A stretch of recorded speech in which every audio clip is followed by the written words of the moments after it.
HB Music presents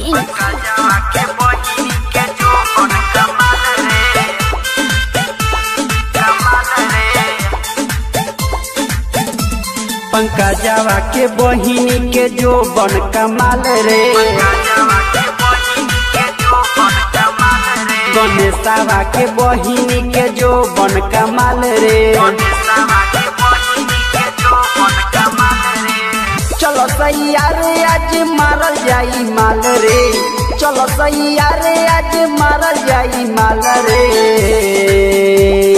रमुआ के बहिनी के जो बन कमाल रे,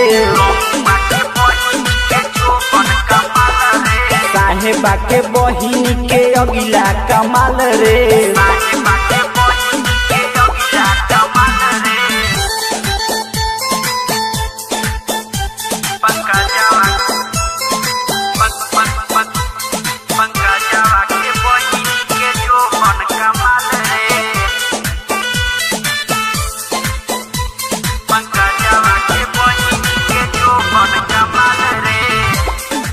बारिश काचे नुकोली लौन माजा हो धीरे नुमोली, कमर कमानी कनैन का जरारी लौन माजा हो सुन पारा पारी।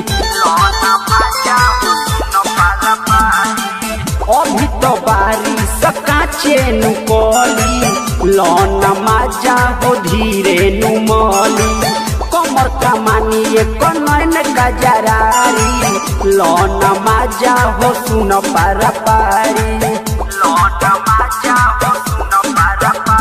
पंकजवा के बहिनी के जो बन कमाल रे, गणेशवा के दीदी के जो बन कमाल रे।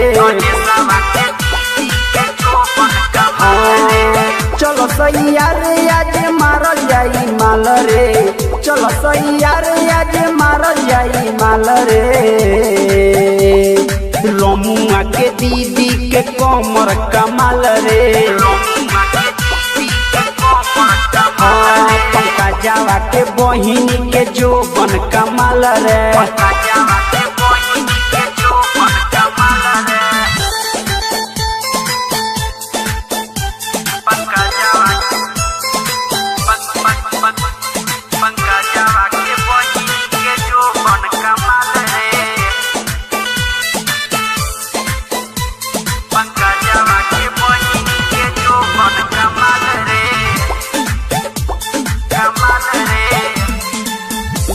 जवार में कोनी के बड़ी नाम रे, देव जे नमरी उठाई दे टांग रे।